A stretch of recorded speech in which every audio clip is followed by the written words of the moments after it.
Sepupu dari si pemuda secara tak sengaja melihat si gadis yang sedang mengisi daya baterai pada tangannya, sehingga membuat dirinya menjadi penasaran lalu bertanya apakah dirimu adalah seorang robot, yang dengan polosnya dijawab si gadis kalau dirinya adalah seorang robot. Kemudian masuk ke dalam kamar melalui jendela, lalu mencoba mencabut kabel dari tangannya lalu memasukkannya kembali, membuat pria ini barulah menjadi percaya kalau gadis di hadapannya ini adalah seorang robot. Setelah memeriksa keadaan, pria ini kemudian mencoba menyentuh tubuh si gadis robot. Namun karena gadis robot ini hanya diam dan tak melakukan penolakan, pria ini segera mengajaknya ke teras atas rumah untuk mendekati gadis itu lebih jauh lagi, bahkan memberanikan diri untuk memeluknya, dan menjadi semakin takjub dengan robot ini yang bisa diciptakan dengan sama persis hingga menyerupai manusia asli. Namun ketika dirinya hendak berbuat lebih jauh lagi, tiba-tiba si pemuda memukul kepalanya dari belakang dan menjadi sangat marah terhadap sepupunya ini yang telah lancang mengganggu si gadis yang akan segera dinikahinya tersebut. Sepupunya berkata kalau gadis itu hanyalah sebuah robot. Perkataan yang membuat si pemuda menjadi semakin marah lalu segera menyeret tubuh sepupunya tersebut ke ujung pagar, lalu meminta gadis robot ini untuk mengangkat tubuh sepupunya tersebut dan membuat tubuhnya menggantung dari atas ketinggian. Sepupunya ini kemudian meminta maaf atas semua hal buruk yang telah dilakukannya dan berjanji akan menjaga rahasia ini dari keluarga besar mereka, yang kemudian dimaafkan oleh si pemuda yang memintanya untuk segera pergi. Sadar kalau si pemuda ternyata marah untuk membela dirinya, gadis robot ini kemudian memandang si pemuda seperti seorang manusia yang memiliki perasaan, lalu segera memeluk erat si pemuda sebagai tanda terima kasihnya.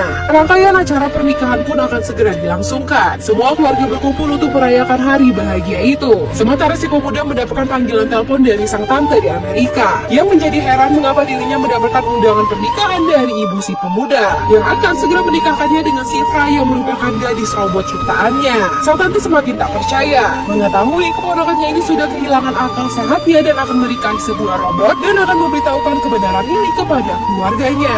Namun si pemuda bersikeras kalau dirinya akan tetap menikahi gadis itu dan meminta sang tante untuk tak mengacaukan semua rencananya, lalu memutus panggilan telepon tersebut. Sementara di lantai bawah, seluruh keluarga sedang menari riang gembira menyambut acara pernikahan yang akan digelar di keluarga mereka ini. Namun tiba-tiba kabar buruk segera datang, di mana sang kakek ternyata mengalami sesak nafas dan harus segera dibawa ke rumah sakit. Melihat hal itu, si pemuda meminta gadis robot ini untuk menyetir mobil karena dirinya tahu robot canggih ini bisa mengetahui di mana letak rumah sakit terdekat, yang kemudian segera bergegas pergi. Hingga akhirnya mereka sampai pada sebuah rumah sakit paling dekat. Lalu si pemuda segera turun untuk mencari keberadaan seorang dokter jaga. Namun setelah melihat dua orang perawat yang membawa seekor anjing yang sedang terluka, pemuda ini menjadi tersadar kalau gadis robot itu telah salah membawa mereka ke rumah sakit khusus binatang. Dan sang ayah yang menjadi marah dan meminta si pemuda untuk membawa mereka ke rumah sakit yang benar. Kita lanjut pada next part, pantengin terus.